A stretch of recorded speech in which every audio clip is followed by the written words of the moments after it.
Para quien nunca haya estado antes, están ustedes en el tercer piso, que no solo es una planta, no solo la tercera planta de Proteo, sino el nombre del proyecto que tras el incendio y posterior rehabilitación de Proteo se me encargó que si se me ocurría algo para dinamizar una librería y recuperar el esplendor que tuvo y la motivación que tuvo desde el principio, hace ya 55 años, esta librería, Proteo o Prometeo, que de ambas formas se ha conocido y ha simultaneado, pues ha mantenido desde su origen, es decir, un lugar de encuentro, un lugar donde las ideas se discutían y un lugar donde se celebra el libro, los autores, la escritura, etcétera, etcétera. En estos tiempos donde todos los días nos estamos desayunando con la crisis del libro, van a cerrar las bibliotecas, todo apocalíptico, bueno, pues aquí pues, resistimos porque no sabemos hacer otra cosa. Y bueno, mi nombre es Héctor Márquez, no sé si se lo he dicho, y soy algo parecido a un periodista raro, un activista cultural y esas cosas, y lo que me gusta es liarla, y sobre todo aquí en el tercer piso, pues convocar en la medida de mis posibilidades, que suelen ser pocas, porque no tenemos un duro. Iba a decir una cosa, pero como se está grabando, los señores que patrocinan lo mismo me dicen, te doy poco, pero te voy a dar menos todavía a partir de ahora, así que no voy a hacer ningún comentario al respecto. Bueno, hoy estamos para presentar aquí, y además estoy muy emocionado, y antes que nada quiero decir que esto no fue una idea mía. Se convirtió rápidamente en una idea mía y yo me alegro mucho de estar. Por favor, levántate, David, otro David, me llamó a David, que ya me ha dicho que nadie le diga a David, que le llamen Vico, ¿vale? Y me dijo, ¿conoces al Vico? No conozco al Vico. Pues yo lo sigo por Twitter, tío, es la hostia, tal, bum, bum, bum, bum. Yo creo que debería venir al tercer piso. Siéntese usted, buen hombre, por allí o por aquí, donde encuentre que allí al fondo hay sillas con respaldo y todo. Y te lo tienes que traer, y él me hizo la labor de chambeleo, chambelaneo, no sé cómo se dice, y ya me puso en contacto con David. David es un autor de Planeta, y Planeta es una editorial que muchas veces se pone estupenda, como decir, a ver si te dejo a mi autor, y claro, pues, y David se pasó todo eso un poco. Se lo saltó y me dijo, yo voy a ver cuándo, este día, tal, sí, bien, entonces llama a esta que es de Planeta, te entera y tal. Es una facilidad pasmosa. Para alguien que además lleva ya, aquí en España solamente había editado este libro anteriormente, que ya va por la por la cuarta edición, Ética para Desconfiados. Tenemos aquí unos ejemplares para que no lo tengan. Y en México, con Planeta en México, donde estuvo viviendo desde el... ¿cuándo? 2013 al 2022, casi al final, 10 años. 10 años en México, se fue por los urdeles, por todas estas cosas que pasó, la crisis aquella donde le pagamos el dinero que nos habían robado de nuevo por segunda vez a los bancos, ya saben ustedes todo el rollo, ¿no? Y pues como tiene familia y es un pater familia en el mejor sentido de la palabra, pues se fue allí a buscarse la vida. Ya él había dado aquí bastantes síntomas y notas de lo que es una persona que ya había empezado en la facultad como persona que estudiaba filosofía y se especializó en ética de la comunicación, y en Sevilla, que de donde él no es natural, porque también emigrante, hijo de emigrante, nació en Bélgica, pero en Sevilla, donde ha vivido toda la vida, pues allí empezó a organizar y a montar congresos de filosofía, a darse a conocer, a demostrar lo que es un superdotado desde el punto de vista dialéctico, de capacidad de comunicación, de divulgación, de cognición y de capacidad de llevarte el concepto abstracto, complicado, y llevártelo al uso cotidiano. Yo estaba pensando que si todavía, porque parte de este libro que trata Era de idiota, educar en la confianza para crecer en sana convivencia, es un libro que se dice de filosofía, pero no tiene nada que ver, ustedes no se asusten. Es un libro que se lee y que te va entrando, yo decía que se lee como una caricia, pero en realidad se recibe como un sopapo, porque está escrito en el estilo de la mayéutica socrática, es decir, el diálogo, que es como empezó esta cosa de la filosofía, pero cogiéndote de aquí. Tú, ¿a dónde vas? Tú. Siempre está escrito en un tú. Tú somos todos nosotros, evidentemente, porque nadie se puede escapar del el certero análisis que hace la sociedad contemporánea en la que vivimos y las consecuencias que ello tiene. Entonces él se encarga a través de una serie de capítulos muy breves, muy rápidos, muy efectivos, muy directos al mentón o al hígado, es decir, sitios donde hacen daño, no te dejan noqueado porque te van diciendo sigue, que ya te vas a enterar qué es lo que tienes que hacer. Es un libro de ética, por supuesto, es decir, un libro donde la filosofía se torna útil, que es realmente el sentido original de la filosofía, ser útil. Pues lo que pasa es que ya saben ustedes lo que hacemos los seres humanos, empezamos a hacernos con la pichulío, empezamos a hacernos pajas cósmicas y terminamos allí hablando de no se sabe qué, que estaba balbuciendo y no hay manera de encontrarlo, y tú dices, pues no, él lo trae toda la tierra. Como decía, él había empezado en México, en Sevilla ya a dar muestras, incluso salía en un programa de Canal Sur con Manu Sánchez, a dar muestras de unas cosas. Primero, que podía hablar de lo que fuera en cualquier entorno, que tenía muchísimo sentido del humor y que cuidadito a aquella persona que quisiera retarle a un debate dialéctico. Aparte, con el tamaño de semejante criatura, cualquiera se atreve. Y eso me parece bien. Ya está bien esto de los intelectuales canijos, que parece que no hemos comido en nuestra puta vida, que somos todos miopes. No, este hombre es metalero. Ya allí en México lo contratan en la Universidad Nacional Autónoma de México. Nacional Autónoma de México. Que según me contó, yo me quedé, que tiene 350.000 alumnos, es decir, mucho más que muchas provincias españolas. Y él se encargó allí prácticamente, para resumir, de todas las actividades que aquí se llamaban antes extraescolares, es decir, de alumnado, de movilización de unos y otros. Claro, allí acabó haciendo lo que aquí hacía, pero con un efecto muchísimo mayor, llegando a meter 13.000 y pico personas en un estadio de fútbol a escuchar hablar y a debatir de filosofía. Esto aquí no es concebible todavía. Yo pensaba también, cuando hablaba con este libro, que ya le digo, que pasa por todo, para llevarnos a lo verdaderamente importante. Es decir, realmente la sociedad... ¿Por qué digo que es una era de idiota? Él os lo va a explicar ahora. Lo voy a explicar etimológicamente y después de la manera en que todos lo entendemos. ¿Cuál es el futuro que nos espera? Él pasa de lo particular, empieza mirando a un niñato que es vecino suyo, que está intentando tirar la bolsita de mierda que ha cagado su perro ahí al lado del portal por no molestarse.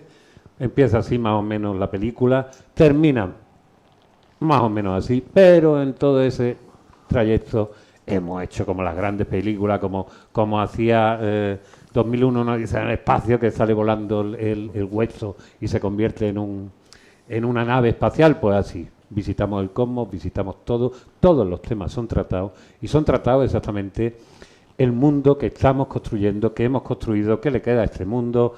Hay un poco la alerta de si hay que cortar el teléfono rojo y azul. Él rápidamente nos dice, tranquilo, nosotros en la mayoría no tenemos mucho futuro. Ahora, ¿qué hay de nuestros hijos? Y vamos a lo mollar, que es la educación, que es la formación, que es nuestra función como adultos. Ya que hemos empezado a pasar de todo desde hace un montón de tiempo, ya que estamos todos liaditos, sintiéndonos yo mismo y haciéndonos selfies, y eso no hace falta ser de la generación millennial, X, Z y tal. Todos nos hemos vuelto bastante subnormales. Suerte de aquello que dice, hijo, yo no veo, yo es que no entiendo el móvil. Esa persona se ha salvado, gracias a que no se sienta inútil y que diga, no entiendo el móvil, ni falta que me hace. Esto lo contará él. Yo pensaba, cuando ya lo fui conociendo, lo fui siguiendo, me fui empapando, fui sintiendo esta cosa que ya rara vez uno siente, y esto ya se lo confieso, esto es una cosa personal que es como nervio de gustillo, como cosa, hostia, esto es distinto, esto me está cambiando, me está cambiando un poco el paso, me está haciendo que me quede hasta las tantas, no solo viendo, yo también veo vídeos de YouTube de miles de tonterías, I confess, o sea que así estoy como estoy. Pero después de sentir aquella vibración y aquella cosa de decir, hostia, tienen que venir ustedes a escuchar a este hombre, porque no es cualquier cosa. De pronto pensaba en esta idea que él tiene de volver a las relaciones humanas tal y como eran, tal y como son nutricias, es decir, que la gente nos conozcamos los unos a los otros, que nos toquemos, que haya piel, que es lo que sucedía cuando los seres humanos vivían a la altura de sus posibilidades, es decir, tribus, comunidades, donde todo el mundo decide quién es, qué, y no uno dice, es que yo me siento tal. Tú te podrás sentir lo que tú quieras, tú te podrás sentir lo que tú quieras, pero tú no vales nada más que para esto. Así que la comunidad te dice, siéntete como tú quieras, haz lo que veas, siéntete María Madonna allí en lo harto de eso, pero ahora te pones a hacer lo que te corresponde. Porque para eso sirven las comunidades, para regularnos. Y en una comunidad, yo pensaba en este tipo, digo, claro, sin ninguna duda, sería el guerrero, sería el emperador, sería no sé cuánto, pero es que también sería el chamán, pero que también sería el sabio de la tribu, pero que también sería el eyoka, es decir, el bufón, el tío que desestructura. Y con tantas cosas tendría que repartir un poco el trabajo porque al final se le iba a echar todo encima y iba a acabar histérico de los nervios, como acabaría aquí y diría, hostia, me voy a ir a mi mundo donde ya por lo menos controlo y puedo salir de vez en cuando a hacer un YouTube y contarle a la gente lo que hay. Y yo ya no me enrollo más, les dejo aquí con la palabra a David Pastor Vico, no digan David, díganle simplemente Vico. Un aplauso para el gran Vico.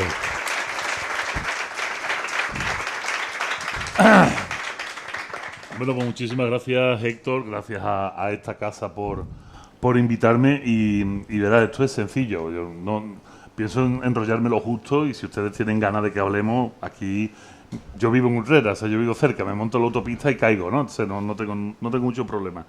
Pero cuando dices que pongo las cosas fáciles para venir, es que lo contrario sería ir en contra de lo que yo mismo promulgo. Si estamos hablando de confianza, estamos hablando de volver a unirnos, a acercarnos, a saber el uno del otro, y me das la oportunidad de venir a Málaga y tener gente que va a tener interés en escuchar, tonto soy si me pongo los moños y te digo, ay, no, pero es que me queda lejos. No, hombre, hay que venir. Y sí es cierto, las editoriales son lo que son, las editoriales tienen que cuidar a sus autores, hay muchos autores muy variopintos. Yo, por suerte, antes de dedicarme a esto de la filosofía, yo fui cocinero antes que fraile, ¿no? Y sí, es cierto, organicé en la Universidad de Sevilla con este señor que está aquí, que parece mi hermano, pero lo es, pero de madres diferentes. Organicé muchos eventos, muchos congresos importantes, y fue la primera vez que tuve contacto con filósofos grandes, ¿no? Como dicen en México, mi lenguaje está muy trufado de términos mexicanos, pero se entienden bien, ¿vale? No se preocupen. En México dicen cacas grandes, ¿no? Pues empecé a reunirme con gente muy grande, Sabater, Marina, Lledó, ¿no? Los grandes. Y lo que te sorprende de cuanto más grandes son, es que ponen las cosas más fáciles, son más sencillos y es más cómodo, ¿no? Y son más generosos, Entonces, en un ejercicio de vanidad absoluta, como yo no soy así de grande, porque no tengo esas cabezas que tienen estos señores, sí puedo ser amable, sí puedo por lo menos comportarme como se comportan ellos. Y es curioso porque esto de ver tu nombre escrito en los libros vuelve a la gente un poco tonta, ¿no? Que es el gran efecto que tienen también las redes sociales. Descubrimos que ver nuestro nombre en una pantalla, aunque sea en un nick, y soltar un comentario nos hace sentir muy poderosos. Y es cierto, o sea, desde hace milenios sabemos que nuestro nombre, que aparezca nuestro nombre escrito en algún sitio, menos en las multas de tráfico, nos da mucho poder. Lo sabían tanto los egipcios que cuando un faraón caía en desgracia, lo que hacían era borrar su nombre de las paredes, ¿no? Porque que el nombre estuviera escrito hacía que el nombre trascendiera. Entonces, bueno, dentro de esta marea yo me veo dedicándome a la filosofía casi por error. Casi por error, sí. La divulgación siempre me ha gustado. Siempre me ha gustado divulgar. Con Manu Sánchez en Colgados con Manu hacía muchísima divulgación. Me metía en unos jardines maravillosos. Con la universidad trabajaba haciendo divulgación indirecta. Yo organizaba los congresos, las líneas temáticas. Yo tenía poca presencia porque bueno, había gente que estaba más capacitada que yo y yo no tenía ni 30 años, ¿no? Me parecía una ordinariez con 30 años intentar dar una conferencia, ¿no? Pero cuando me veo en México, al final resulta que empiezan a tirar de mí, empiezan a pedirme que dé charla, que dé conferencia, la cosa empieza a funcionar. Algo muy raro, porque con México hay una sensación amor-odio contra los españoles constante. O sea, en México no se puede quitar la palabra España de la boca para bien ni para mal. Es muy duro esto, es muy extraño. O sea, la Universidad Nacional Autónoma de México, esta, que yo la llevo en el pecho porque he trabajado 10 años ahí y me han tratado muy bien, la fundaron los españoles hace 500 años. Es de 1551, ¿no? Como la Universidad Pontificia Española. Y aún así, siempre hay esos tiras y aflojas. Nos tenéis que pedir perdón. Y yo, llegó un momento que yo le pedía perdón a todo el mundo, ¿sabes? ¿Tienes que pedir perdón? Te pido perdón. Yo antes de empezar a hablar, yo ya pedía perdón para que el que tuviera algún problema, yo le pido perdón. La culpa no era mía, son sus antepasados. Los míos no salieron de España, pero sus abuelos tienen la culpa, le pido perdón. Tonterías, de verdad, son tonterías. Créanme que son tonterías. Pero al final, a base de hacer artesanía, y artesanía me refiero a dar conferencias, escribirlas, prepararlas, escuchar a la gente, escuchar sus miedos, darme cuenta de cómo reaccionaban. Esto es muy bonito porque la gente se olvida cuando le enseñan a hablar en público, una de las cosas que nunca le dicen es cómo tienes que reaccionar cuando el público que te está escuchando está mostrando cierto tipo de emociones o de sensaciones. Siempre te dicen, tú tienes que decir esto y no te vayas sin decir esto, y el público, básicamente, mientras no estén con el móvil en la mano, todo está bien. Aunque tenga cara de enfadado, todo está bien. ¿No es verdad? No es verdad, no es verdad, eso no es cierto. Cuando empezaba yo a dar conferencias y me iba creciendo los auditorios, me daba cuenta de lo importante que era el ser capaz de llegar a la gente y que la gente empezara a tener cierto tipo de empatía conmigo, y aunque lo que yo estuviese diciendo les molestara, por lo menos se dieran el gusto de escucharlo, ¿no? Por lo menos dijeran, vamos a escucharlo, a ver a dónde acaba este señor. Eso es un beneplácito increíble, porque dicen algún pedagogo en la sala, dicen algunos pedagogos tontos, los tontos, y algunos expertos en comunicación, que hoy ya no tenemos capacidad de atender más que con mucha suerte 21 minutos, ¿no? Y hacían las charlas TED, ¿han visto? ¿Te acuerdas? Ya pasaron de moda. Pero estaban las famosas charlas TED, TED en rojo, y después las hacían chiquititas. TEDx Málaga, TEDx Marbella, ¿no? Y compraban la patente y tal. Y no se podían hablar más de 21 minutos. Y yo decía, esto es mentira. No sé, claro que se puede hablar más de 21 minutos. Decían que no se podía hablar más de 21 minutos porque decían, los pedagogos tontos, que el ser humano no tenía capacidad de atención por más de 21 minutos. Decían, ¿mentira? Pero si yo me he visto El Señor de los Anillos entera, y la son extendida. 9 horas, la extendida, ¿no? Y me la veo y me la trago y me tienen que decir, respira, niño. Yo me la veo. ¿Cómo? El problema no será que no hay gente que es capaz de aguantar la atención de otro durante 21 minutos, porque tú te vas a ver a Manu Sánchez al teatro 2 horas y te lo comes con patata las 2 horas, ¿eh? Y estás las 2 horas tragando y viendo. Si esto funciona, si tú puedes estar viendo a un artista de lo que sea, o Iron Maiden, tienes el buen gusto de escuchar buena música y vas a escuchar heavy metal y te pegas 2 horas, un tío como yo, 150 kilos saltando, tío, hay que tener un mérito tremendo para conseguir eso, ¿no? 21 minutos no es nada. Y empecé a trabajar sobre esto. Empecé a trabajar mucho sobre esto, créanme. Y de hacer artesanía, empecé a acercarme a hacer filosofía, porque me di cuenta de que todas esas conferencias que yo iba dando, adaptándome a las realidades de un país que yo sentía muy lejano a España, estúpido de mí, y ahora verán ustedes por qué, esto podía tener forma de libro, esto se podía escribir. Antes me decían, Vico, ¿tú como filósofo cuándo pretendes escribir un libro? Y decía, cuando me quede calvo. Porque yo sentía que con 40 años no se puede escribir filosofía. O sea, y entonces utilicé un subterfugio y dije, no es filosofía, es divulgación de la filosofía, ¿no? Utilicé ese subterfugio porque es que la palabra filósofo es gigantesca. Se me echan encima 2.500 años de historia, un montón de zapatillas, de togas, un montón de pelucas casposas, se me viene todo encima y me da mucho respeto.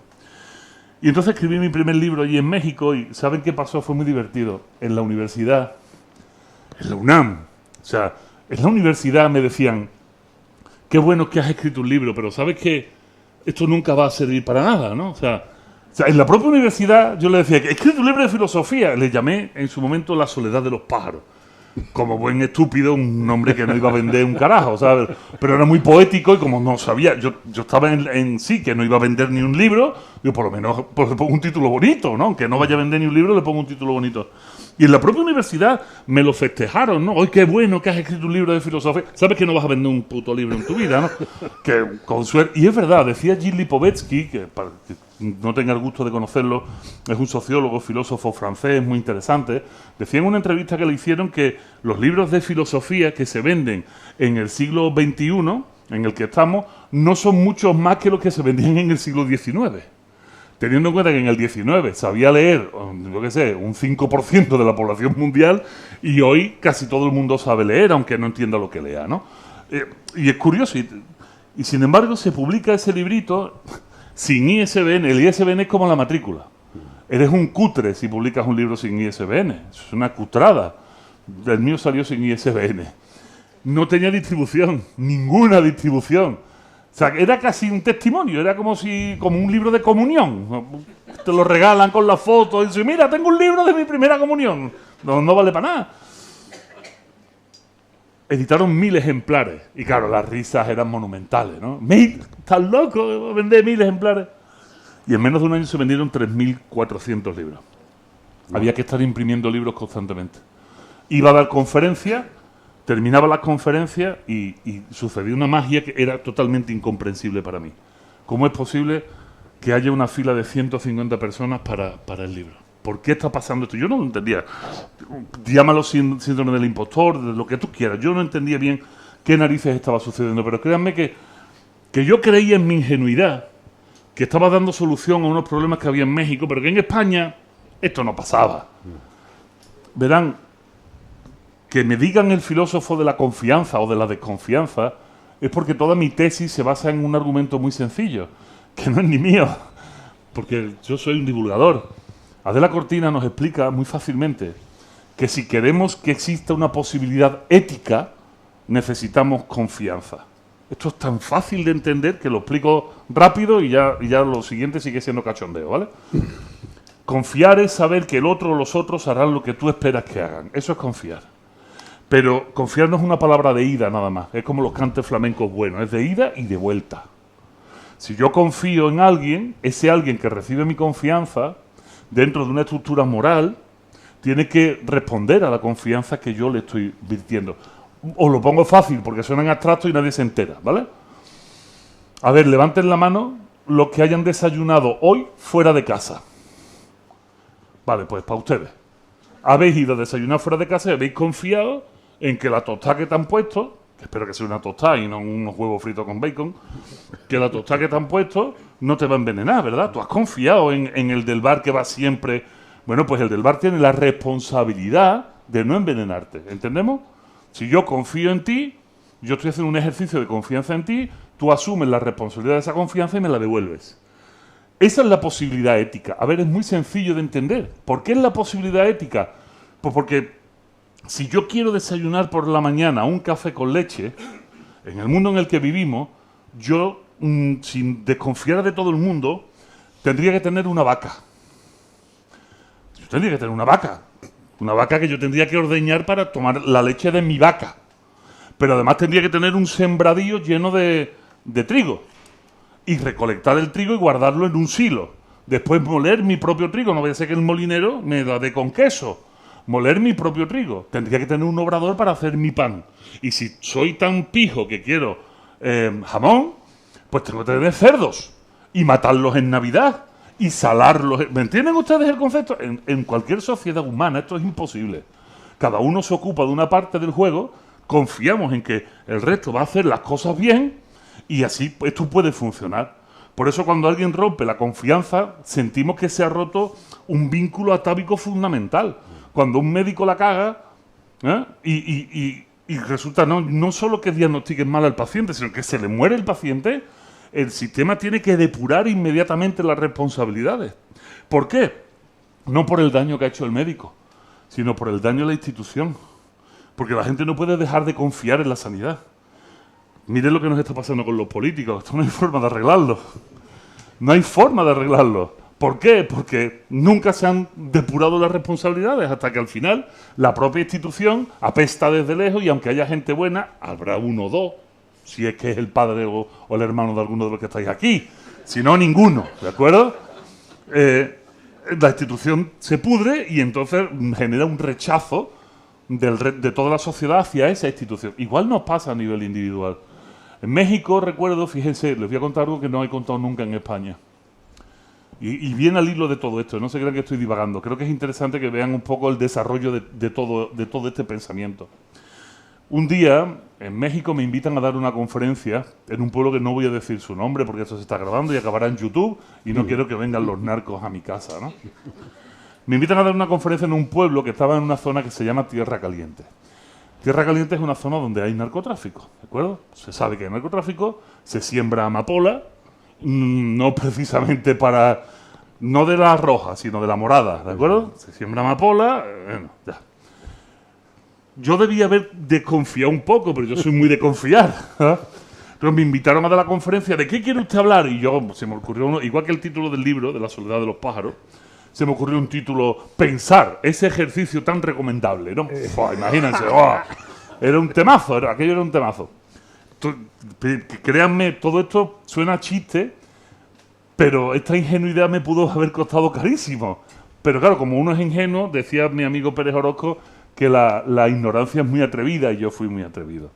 Entonces que yo quedo, me dicen, le vamos a pagar tanto, es para el ayuntamiento del pueblo, no digo su nombre, todo súper bien. Y cuando llegan a mi casa, viene un todoterreno de estos de las películas negros, y cuando voy a abrir la puerta del todoterreno, mira que yo estoy fuerte, yo estoy más fuerte que un limón. Cuando voy a abrir la puerta me faltaban 3 brazos y poner la pierna para abrir la puerta. La puerta era así de gorda. Y el cristal era así de gordo. La primera vez en mi vida que me monto en un coche blindado. Y cuando me monto en el coche blindado le pregunto, qué tonto soy, ¿verdad? ¿Este coche de quién es? Claro, imagínate, ¿no? Digo, ¿este coche de quién es? Dice, del señor alcalde. Wow. Hostia, si el señor alcalde necesita ir en un coche blindado, vaya sitio guapo al que voy. ¿Eh? Efectivamente, me llevaron allí, me subieron por la sierra de, no voy a decir dónde, me llevan al pueblo, 50.000 habitantes, no había más de 50.000, como Utrera, 50.000 habitantes. Y el alcalde con un coche blindado. Y cuando me llevan a la plaza del pueblo, es muy, muy bonito saber que toda la arquitectura de origen de la conquista de España, toda es igual. O sea, todos tienen una plaza, todos tienen una iglesia, al lado tienen el ayuntamiento, la farmacia, todo es igual, ¿no? Y un bar en la esquina, todos son iguales, ¿no? Y veo la plaza y veo una carpa gigante y veo 1000 sillas puestas. Y en grande, enorme, pone Pensar. Ese ejercicio tan recomendable y una foto mía del tamaño de la del Papa cuando está en Roma, ¿no?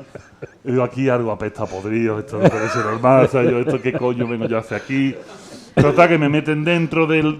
es curioso, ¿no? Ver estos sitios del mundo donde los políticos estos quieren demostrar el poder que tienen. Parecía el despacho de un presidente de Estados Unidos.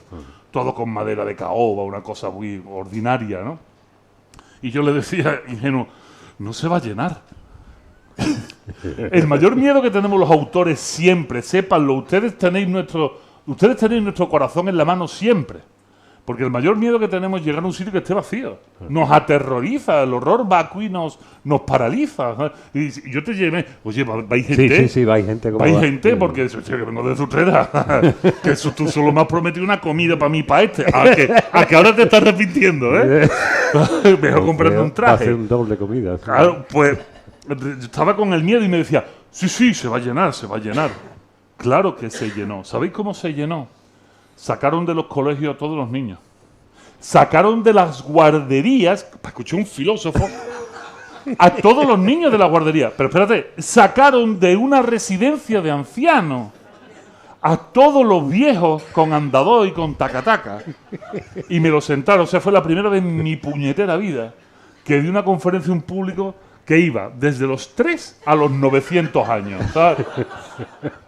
Ahora, si tú vas a una conferencia de filosofía, sea cual sea el tema que vas a tratar, tienes que buscar que haya un nexo común entre las personas para que ese tema le interese a todo el mundo. Y yo decía, ¿de qué coño voy a hablar yo aquí? O sea, ya el tema de allá se había fundido todo. Si tengo que entretener a niños de 3 o 4 años y todo el recorrido escolar, los habían sacado del instituto. Era un pueblo de 50.000 habitantes y habría 1.000 sillas. O sea, 1.000 sillas. Aquello era terrible. Y entonces, fue una experiencia horrible, ¿eh? O sea, no te creas que ahí... No acaba bien, ¿no? No, claro que no. ¿Cómo va a acabar bien? Esto no puede acabar bien. Entonces, pensé en mi infancia, y esto tiene mucho que ver con mis libros y con mi forma de entender la filosofía. Y dije, a ver, ¿qué narices pueden tener en común estas 50.000 personas? Digo, de estas 1.000 personas que tengo aquí delante, ¿qué puedo hacer? Se me ocurrió una idea que yo ya había leído anteriormente de una socióloga que había estado en el Tercer Reich. Esto es curioso, ¿eh? El que haya leído Ética para desconfiados, pues, no se lo spoileo más, está aquí escrito. Y dije, cuando yo era niño chico, iba al pueblo de mi madre, Torres, en Jaén, un pueblo de 3.000 habitantes, del que huyeron todos quitándose el hambre a hostias y acabaron en Bélgica, fundamentalmente, donde yo nací, ¿no? Cuando yo iba al pueblo de mi madre, me encantaba ver que las puertas siempre estaban abiertas. Todas las casas estaban abiertas. Allí nació el juez Baltasar Garzón, ¿eh? También han nacido gente importante en pueblos chicos. Y entonces dije, voy a preguntarles a esta gente algo relacionado con la confianza. Voy a preguntarles, a ver, levanten la mano los que conozcan a los hijos de los vecinos y a qué se dedican sus vecinos laboralmente, ¿no? Yo montándome créanme, esto es muy estresante para un conferenciante. A ver qué voy a decir esto, va a levantar la mano todo el mundo, porque es un pueblo pequeño, porque, bueno, todo el mundo se conocerá los unos a los otros, y a raíz de ahí empiezo a hablar de la ética, la confianza, un poco lo que he hecho con ustedes, ¿no? La responsabilidad, hablo de algún problemita, suelto 2 chistes y me voy corriendo lo más pronto que pueda. Así que hice esa pregunta. No las voy a hacer a ustedes hoy, ¿eh? Porque ya está spoileada y ya hice la misma pregunta. Que levanten la mano, por favor, y yo esperaba 1.000 manos arriba. Y no levantó la mano nadie. Me jodieron la conferencia entera. Porque cuando eres conferenciante, hay ciertos detonantes que tú lanzas al público esperando una reacción, como los chistes que yo os estoy dando. Y ustedes estáis riendo, menos mi amigo Javier Palazón y el otro compañero, porque bueno, así son. Pero son colegas, entonces no me importa. Pero tú vas lanzando cosas esperando que haya una vuelta y sobre esa vuelta tú puedes construir, porque encontramos un nexo de unión para todos. Y el nexo de unión que encontré fue que nadie confiaba en nadie, que nadie conocía a nadie. Si tú no conoces a nadie, si tú no sabes cómo se llaman los hijos de tu vecino, es porque no te has molestado en tu vida en saberlo. Y te has cruzado con él por el ascensor y has mirado para otro lado y te has puesto a hacer el idiota. Os habéis montado en el ascensor siempre el primero que entra mira para arriba. Y el segundo que entra mira para abajo. Claro. Y si tenemos todos teléfonos, que bueno, miramos el teléfono, ¿no? Pero hay un protocolo para distancia, ¿no? Para distanciarnos. Entonces, me di cuenta, digo, ¿cómo es posible que en un pueblo de 50.000 habitantes perdido en esta sierra de mala madre resulte que nadie se conoce? Y entonces, sobre la marcha tuve que empezar a hablar de los problemas derivados de no confiar en los demás. Y mientras hablaba de eso, pasaron 2 pick-ups, ¿sí? Le llaman trocas en México. O sea, estos coches que tienen la parte de atrás para cargar cosas, ¿no? Del Leroy Merlin, esto. Pasaron 2 pick-ups llenas de narcotraficantes con metralletas, ¿no? Y entonces entendí por qué nadie conocía a nadie. Porque todo el mundo estaba aterrorizado y no sabía quién era realmente el que tenía al lado. No sabía si sus hijos podían entrar en la casa del otro a jugar. No sabía si le merecía la pena que entrara el hijo del otro a su casa. Estaba en una situación de terror. A partir de ahí, de esta situación tan tremendamente estresante, es que escribo La soledad de los pájaros, es que empiezo que después se convierte en un libro que lo compró Planeta. Ese fue mi primer libro de Planeta. Planeta lo compra y lo llama Filosofía para desconfiar. Un título mucho más cómodo para vender, ¿no? De hecho, en México va ahora por la 8ª edición ese libro. Lo recomiendan en los colegios allí se llama secundaria, como una especie de bachillerato. Bueno, ya lo recomiendan en los colegios, los niños lo compran en los colegios, entonces claro, eso se vende muy bien, ¿no? y escribo ese libro. ¿Qué sucede? Que ese libro, bajo el título La soledad de los pájaros, y ahora viene la parte que nos jode a todos los que estamos aquí, ¿de acuerdo? Me lo compra una pequeña editorial de Huelva de un amigo de la facultad, un fumado de la vida, que se llama Pábilo, una editorial chiquitita que se llama Pábilo. Y solo saca, obviamente, 200 ejemplares. En México, Filosofía para Desconfiados salió con 12.000 ejemplares. Que yo decía, ustedes estáis locos. Y funcionó, coló, ¿no? En España salen solo 200 ejemplares, tardaron como 4 años en acabarse esos putos libros. Y entonces vengo a presentarlo a Sevilla. Vengo a presentar a Sevilla el libro a un cartel de lujo. Carbonería de Sevilla, antes de que la recortaran y tal, en la Carbonería de Sevilla, junto con Manu Sánchez y con mi amigo Miguel Ángel Rodríguez Sevilla. Cartel de lujo, porque yo decía, para verme a mí no viene nadie. ¿Qué? Pero estos dos cabrones llaman mucho la atención y la gente va a venir a ver a estos dos señores. Y entonces, mientras yo recreaba un poco el por qué había escrito el libro, dije, voy a hacer la misma pregunta aquí. Y entonces aquí todo el mundo va a conocer al hijo de su vecino porque tienen hijos, porque esto es España, porque no hay narco, porque no hay ese peligro latente, porque no tiene por qué la gente no conocer, porque yo vivía en el barrio de San Diego con ese señor de la camisa azul que está y todos nos conocíamos. Ahora hemos empezado a hablar y hemos empezado a hablar de la banda del Maqueda, o sea, de los malos que había allí. O sea, yo tenía esa idealización romántica de mi vida en España, después de tantos años en México. Hice la pregunta en la Carbonería esperando que todo el mundo levantara la mano y no la levantaron. Y cuando la gente no levantó la mano, para mí fue como si se me partieran las tripas. ¿Te acuerdas de la Carbonería? De hecho, la hice 2 veces. Porque no me lo creía. Digo, no, tío, no me jodáis. Yo espero volver a España. Aquí no hay narco, no me hagáis esto. O sea, porque la gente no entiende la magnitud de no conocer al otro. La gente no se da cuenta del el impacto tan colosal que tiene no conocer al otro. Y ya no para nosotros, que nosotros aquí somos todos mayores, menos aquí hay gente más joven, ¿no? Nosotros ya estamos a punto de jubilarnos todos, ¿no? Y nosotros ya damos igual. Pero si nosotros no conocemos a la gente, nuestros hijos tampoco. Porque nosotros somos los que tenemos que hacer de mediación entre nuestros hijos y los hijos de los vecinos. Nosotros somos los que tenemos que estar ahí invitando al juego de nuestros hijos, abriendo nuestras casas. Todos los que habéis estado aquí, todos habéis comido una u otra vez en casa del vecino. Incluso si habéis tenido la suerte que he tenido yo, la madre de este cabrón me pegaba a mí con las zapatillas. Él vivía en el 5º B y yo en el 4º A de San Diego del bloque 32. Estábamos todos los días juntos, enreados.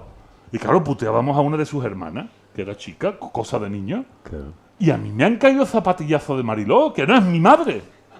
Esto pasa hoy en día y Mariló acaba en comisaría. Y ya está, y punto, pelota, no hay más que hablar. Entonces yo decía, la gente no entiende esto. A partir de ese susto que me llevé, de esa impresión que me llevé de Sevilla, de mi ciudad, que además todos éramos amigos, que todo el que estaba allí presente eran conocidos, dije, algo está pasando, o sea, algo está cambiando tan radicalmente que sin que tengamos la amenaza de un narcotráfico... O sea, a ver, entienden ustedes, en México el año pasado, en el año 2023, hubo 42.000 asesinatos. 42.000. Yo tengo 2 niñas de 5 años, mellizas. Las saco menos hoy que estoy aquí. Las saco todos los días al parque. Todos los días al parque. Mi casa está muy cerca del parque. Cuando las niñas quieren hacer pipí o caca, popó, como dicen todavía, ingenuas de ellas, ¿no? Yo les digo, pues vete a casa. Mi casa está al lado, no tienen que cruzar ninguna calle. Van, llaman al porterito, mi esposa le abre la puerta, entra, suelta su piedra y después se va y tal. Y mis vecinos al principio se escandalizaban. ¿Pero las vas a dejar ir solas? Y yo lo miraba así diciendo, tío, esto es Utrera. Esto no es Ciudad Juárez. Yo conozco, mi esposa es de Ciudad Juárez, ¿eh? O sea, cuidado, que yo conozco esas realidades. Digo, esto... Pero, tío, ¿cómo está la cosa? Y la siguiente pregunta era siempre la misma. ¿Cómo está la cosa? Claro. ¿Cómo está la cosa? No, hombre, es que tú has visto que no se puede uno fiar de nadie. ¿No me puedo fiar de ti? No, hombre, de mí sí. Digo, entonces, si yo me puedo fiar de ti, ¿por qué no me puedo fiar de mi vecino? ¿Por qué no me puedo fiar del otro? No, hombre, es que, Vico, es que el mundo ha cambiado. Digo, claro que ha cambiado. En España a mejor. ¿O es que nadie se acuerda cómo era Andalucía en los años 80? Llena de yonki. Porque San Diego, donde nos hemos criado, estaba lleno de jeringuillas por todos lados. Y de tirones. Salían las viejas a la calle y acababan arrastrando el culo porque el cabrón en la mobilete le enganchaba el bolso y la vieja venga a rodar. Esto era un diario. Los robos eran un diario. Tú ponías las películas, y hoy tenemos películas fantásticas, y ponías la película y decías, el torete, el pico, Herbaquilla. Herbaquilla. Ese era nuestro cine, la estanquera de Vallecas. Y tú decías, oh, y escuchaba, ¿no? Y los chunguitos. El pico 1, 2, 3 y 4. Y un caballo galopando por mis venas de los chunguitos. Esto es lo que había. Es que hemos perdido la memoria, es que nos hemos vuelto gilipollas tan pronto. Ya tan pronto hemos perdido la memoria. O sea, le digo a mis vecinos, ¿pero qué pasa? ¿Cuál es la cosa? Digo, que esto está muy peligroso. Digo, no, señor, lo que tú estás muy desinformado. En España, en el año 2023, no se superaron los 300 asesinatos. A ver, que uno solo ya es grave, ¿vale? Pero 300 asesinatos en un país de 48 millones es nada. De hecho, mueren muchos más niños ahogados todos los veranos que esos 300 asesinatos que hay en España. Digo, es que la cosa está muy mala. Y yo he llegado a decirle a la gente de mi pueblo, tío, ¿cuándo es la última vez que apareció un niño destripado en la calle? ¿Cuándo es la última vez que han matado a un niño? Digo, te lo digo yo, entre el 36 y el 39 del siglo pasado. Seguramente después ya no aparecieron niños asesinados en la calle así tan fácilmente. ¿Qué me estás contando? Pero no, tenemos esa sensación de que no podemos fiarnos de nadie. De que además hay que guardarse de los demás. Y ahí viene Era de idiota. Les voy a explicar qué significa idiota para el que no lo haya escuchado de mi misma voz o de cualquier otro. Idiota no es un insulto. Hoy sí. Pero idiota no surge como una palabra que sea un insulto. Idiota viene de un término griego que es idiotés. Idiotés. De hecho, el origen viene hasta del bastón, ¿eh? Del que necesita un apoyo. Idiotés. ¿Qué es idiotés? El idiotés, el idiota en griego, es un ciudadano muy particular. Es un ciudadano que solo se preocupa de sus propios asuntos. Se preocupa de su ámbito privado. Y que no comparte de los problemas públicos. Yo lo cuento así. Y tanto en México como en España, la mayor parte de la gente me dice, ¿y qué tiene y por qué? ¿Y eso es un problema? ¿Eso acaso es malo? Es malísimo. Es malísimo. ¿Por qué es malísimo? Porque los problemas que nos atañen a todos son los problemas que podemos resolver entre todos. ¿Entendemos esto? ¿Cuáles son los problemas que podemos resolver entre todos? Pues los grandes problemas, coño. El problema de la educación, el problema de la sanidad, el problema de la seguridad, el problema de la vivienda, el problema de los políticos ladrones y mamarrachos. Eso lo podemos solucionar entre todos. Los grandes problemas son los que nos afectan a todos. Los problemas individuales le afectan al individuo. Y ya verá él si los puede arreglar o no, si le da importancia o no, o si realmente es un problema solo de él o de los demás. Pero como solo se preocupa de sí mismo, no se permite el lujo de saber si el problema que él tiene también lo tienen los demás. Por lo tanto, no hay posibilidad de solución de ese problema. Aristóteles lo explica tan bonito y tan fácil a su hijo. Claro, pero Aristóteles, ¿algún filósofo en la sala? Vale. ¿Solo un pervertido, dos pervertidos? Has intentado levantar la mano, ¿eh? Te he visto el gesto como diciendo... Vale. Aristóteles, para los que estamos aquí, no es fácil de leer. Platón, su maestro, es mucho más fácil, porque Platón utiliza el diálogo, cuenta historietas, cuenta mitos, ¿no? Aristóteles llega un momento que dice, soy muy amigo de Platón, pero soy más amigo de la verdad, dice Aristóteles, ¿no? De tal manera que escribe unos libros que no hay Dios que se lo lea. La metafísica de Aristóteles hay que estar muy preparado para leérselo y entenderlo. Pero hay un libro de Aristóteles maravilloso, del que nos hemos copiado todos los filósofos que nos dedicamos a la ética, que es muy fácil de leer y es fácil de entender. Y es claro, ¿por qué? Porque se lo dedica a su hijo. Cabrón no es. A su hijo se lo pone más fácil. La ética nicomaquea. Nicómaco era el nombre de su hijo. Ética para Nicómaco. Todos nos hemos colgado ahí, ¿eh? Ética para náufrago, ética para amador, ética para desconfiado, todos nos hemos colgado ahí. Porque, coño, ya que lo han hecho bien, no te molestes, cópialo, ¿no? El formato, cópialo. Y en ese libro fantástico y maravilloso, tienen ustedes que entender que Aristóteles se lo pone fácil a su hijo por una razón fundamental. Porque el libro lo único que pretende es que su hijo sea feliz. Claro que tienes que escribirlo fácil. ¿Cómo coño vas a escribir un libro difícil para que tu hijo sea feliz? Pon un libro difícil para alguien que no te importa nada. Pero si tú lo que buscas es el bien de tus hijos, y yo parto de una base que a lo mejor estoy equivocado, que es que todos los padres queremos el bien de nuestros hijos. Los mismos, llámenme raro ustedes, ¿no? Pero yo parto de esa base de que todos queremos el bien y la felicidad de nuestros hijos. Y si Aristóteles ha encontrado una fórmula, pues se lo va a poner fácil a su hijo. ¿Y sabéis cuál es la sorpresa? Que Aristóteles en ese libro dedica 4 capítulos, 4 libros a fomentar que su hijo tenga amigos. ¡Hostia puta! Parece casi de coach ontológico. ¿Verdad? O sea, suena como autoayuda. No, pues no lo es, no. Desterramos ese término ahora mismo. Yo temo que esto hubiese quemado, pero lo único que me alegro si se quemó que se quemaran todos los de autoayuda, ¿no? Sí. Que no quedara ni uno. La realidad es que en ese libro le habla constantemente de la amistad. Y verás, no hay amistad sin confianza. No hay amistad sin confianza. No hay amistad sin conocimiento. Pero la confianza es previa. El niño antes de conocer al otro ya confía en él. Ustedes lo han visto. Lo dice Platón. Platón dice, el alma de los... Está aquí en el libro, si yo no me invento ahora. El alma de los niños de entre los 2, 3, 4, 5 y 6 años es propensa al juego. No fuerces el juego en él. Se da de manera natural, porque el niño confía en el otro ya para jugar, que es uno de los 3 tipos de amistad que define el propio Aristóteles en su libro. La amistad por diversión.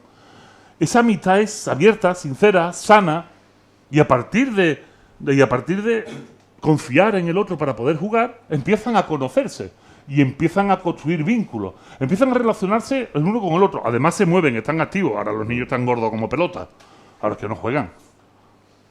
Pero los que nos criábamos en los años 80, yo incluso, estábamos mucho más flacos. Y nos montamos en la bici y echábamos horas. Y nos subíamos a casa hasta que mamá asomaba la cabeza y decía, ¡niño, sube! Y decíamos, 5 minutos más. ¿Verdad? Y a la media hora te enseñaban las zapatillas desde arriba. Que fue el primer sistema de educación a distancia de la historia, ¿no? Y tú decías, voy para arriba, mamá, ya voy. Le dice Aristóteles a su hijo, no confíes en un ser humano, en un hombre, dice, pero estamos con los problemas del lenguaje, hay que matizarlo. No confíes en un hombre que no tiene amigos, porque aquel que no tiene amigos es imposible que sea feliz. ¡Ostras, Paulo Coelho! No, Aristóteles. Aristóteles. A ver, ¿qué significa esto? Aquella persona que no confía en otros no puede tener amigos. Aquella persona que no se comunica con otros, porque la confianza permite la comunicación, y viceversa también, no puede ser feliz. Aquella persona que no tiene amigos es un idiota, que solo se preocupa de sus problemas y no comparte de los demás, de los problemas que tienen los demás. La palabra idiota cambia con el tiempo, ¿de acuerdo? En la época romana, el idiota, los latinos se apropian de la palabra idiota, se la llevan al latín. Los idiotas ya no son esos que no participan de lo público de una manera asamblearia, sino aquellos ciudadanos que tienen obligaciones políticas y eluden sus responsabilidades políticas, ¿de acuerdo? Esto es en el mundo de Roma. Y en la Edad Media, el idiota ya no es ese, el idiota es el que no acepta las verdades impuestas absolutas como es Dios. Un idiota es aquel que no cree en Dios. Este término acaba llegando al siglo XX como idiocia. ¿Algún psiquiatra por aquí? La idiocia es una terminología médica y es un dictamen, es un diagnóstico. Aquella persona un poco tarada, que no acepta el mundo y que está medio tonto del culo, ese es el idiota. Y ese se llama idiocia. Por eso hoy en día utilizamos la palabra idiota como un insulto, pero en su origen no era un insulto. Era una definición muy acertada de un tipo de persona. Bueno, pues este libro era de idiotas y ya con eso voy cerrando un poco. Yo hablo como una vendedora de peine, Ese insulto se lo dijo Gonzalo Puentojea a Fernando Sánchez Dragó. Vendedor de corbata, le dijo. Eso le dijo. Gonzalo Puentojea le dijo, es usted un vendedor de corbata. Que no le dijo a Sánchez Dragó. Qué cosas has visto yo más bonitas. Yo he visto cosas que vosotros no creeríais. En este libro lo que intento hacer es realmente un ejercicio de explicación. No quiero spoilearos mucho, aunque sea un libro de filosofía, y en parte Héctor ha apuntado. ¿Qué es lo que nos ha llevado a desconfiar los unos de los otros? O sea, ¿en qué situación estamos? Tengan ustedes en cuenta que esto ya no es un desiderato, no es un término abstracto. La confianza se mide sistemáticamente por estudios demoscópicos en todo el mundo desde los años 90, pero es que en Estados Unidos se mide desde los años 60. En 1968 se hace el primer estudio demoscópico en Estados Unidos sobre confianza interpersonal. ¿Creen ustedes que se puede...? La pregunta es, ¿crees que se puede confiar en los demás o cualquier recelo con respecto al otro es necesario o es buena? Esa básicamente viene a ser la pregunta. Pregunta desarrollada, como ya os dije, en los años 40 por una socióloga alemana del Tercer Reich, ¿no? ¿Por qué era tan importante eso? ¿Por qué en 1968, y así me pongo más académico, porque en 1968 en Estados Unidos empiezan a trabajar esta cuestión, ¿no? Bueno, pues porque están en mitad de la Guerra Fría para empezar. 1968, a un año de mandar el hombre a la Luna. 1968, 6 años después de Bahía Cochino, del intento de invasión y derrocamiento de Fidel Castro en Cuba. Un momento muy convulso, un momento de mucho riesgo.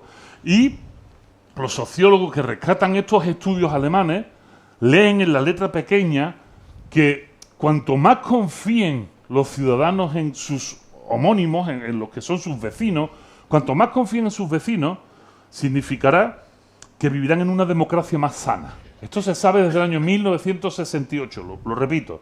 Cuanto más confiemos los unos en los otros, tendremos una confianza más sana.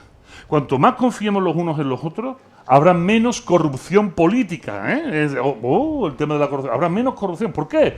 Pues es lógico. Si confiamos mucho, hablamos mucho. Si nos hablamos mucho y nos comunicamos mucho, la democracia es más sana porque estamos acostumbrados a hablar y no pelearnos y arrancarnos la cara.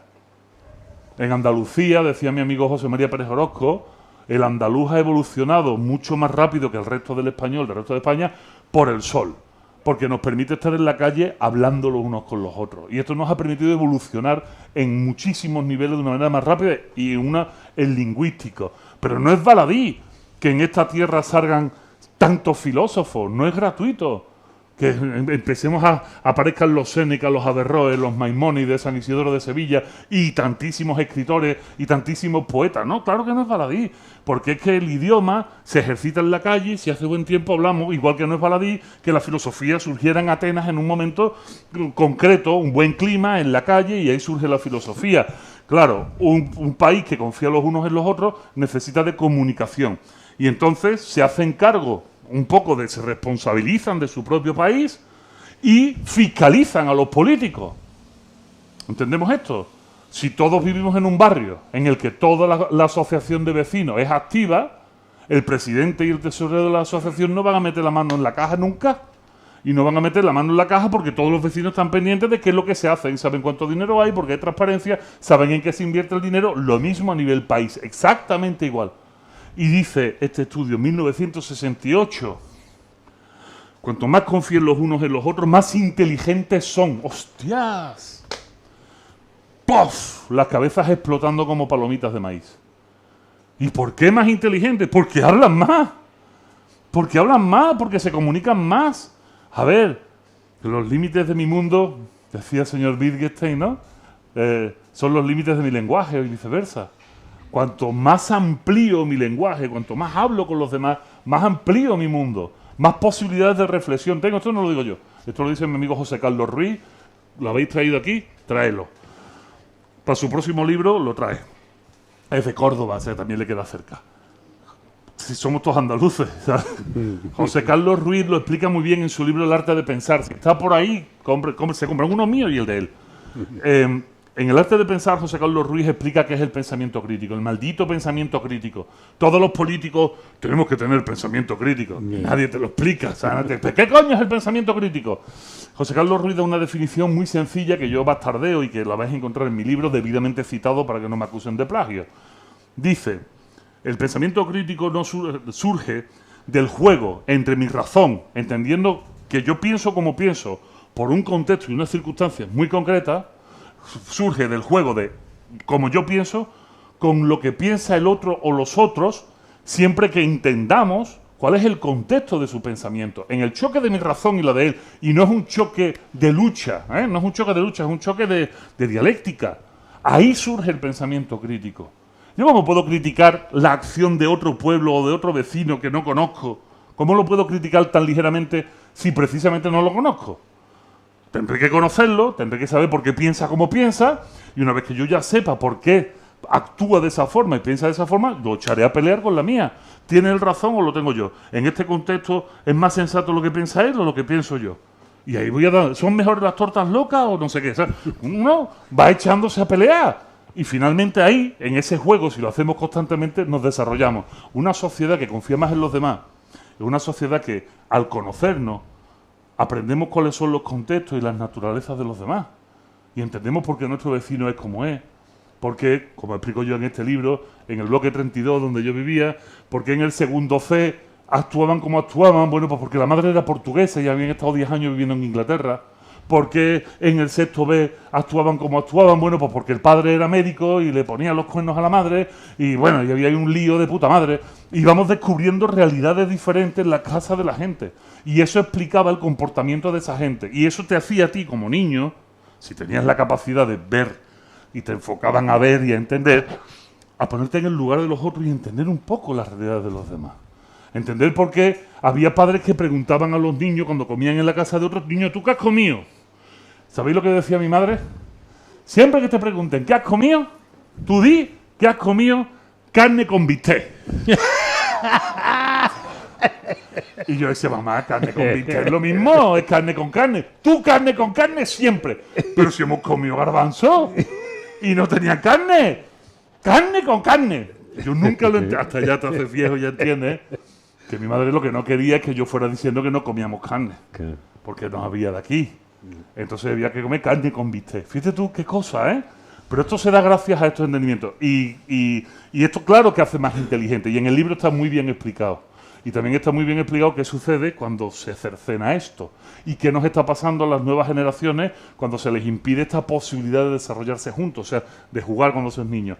Y la última pata, 1968, George Morgan. Una sociedad que confía más los unos en los otros es una sociedad más feliz.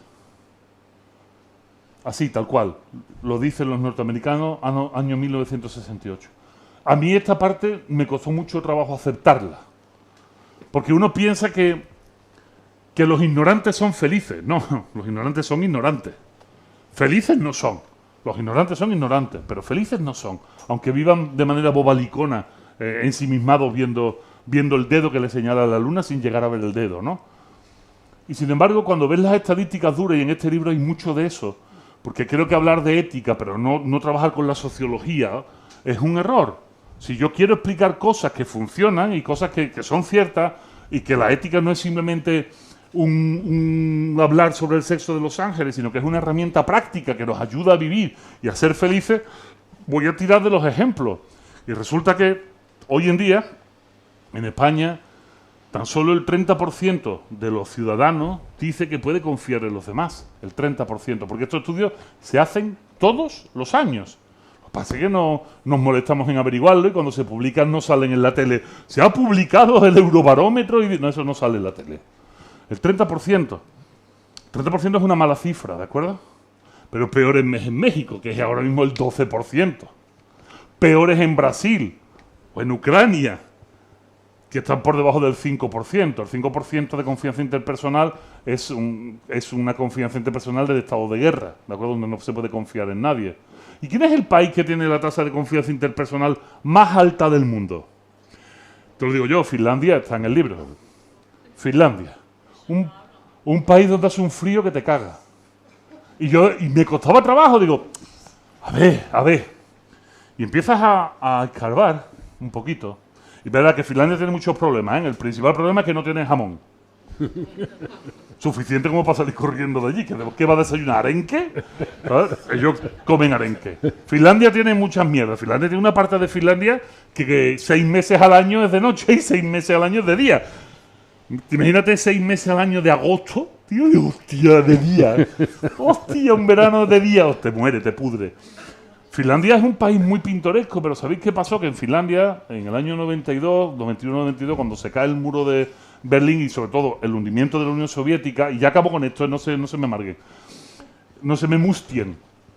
Finlandia cuando ven que su sistema económico se ha caído, porque ellos solo vendían su materia prima a la Unión Soviética, cuando se dan cuenta que no tienen a quién venderle la madera, a quién venderle los arenques, a quién venderle el vodka, a quién venderle las 4 patatas cutres que se tienen que dar allí, entran en crisis, tienen una crisis, una tasa de paro altísima que nunca en su vida habían visto, y allí hay 3 o 4 tíos que se les mueve la piedra dentro de la cabeza, hay 3 o 4 personas, tíos y tías, que piensan, ¿no?